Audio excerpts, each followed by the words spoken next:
हज़रत इमाम रदी अल्लाह ताला अन्हु उठे और आपने हज़रत ज़ैनब को सब्र की तलकीन की और कहा कि सब्र ही बेहतरीन ज़रिया है और अल्लाह की कुर्बत का एक बेहतरीन सबब है।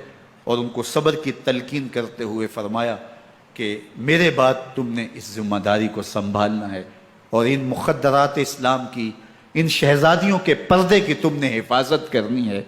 और फिर घोड़े की जीन कस के इमाम हुसैन लश्कर अश्किया की तरफ बढ़ते हैं। अब खेमों से सिसकियों की आवाज़ आ रही है। उनका सरदार, उनका ताजदार आज सबको छोड़ के करबला के मैदान की तरफ बढ़ रहा है।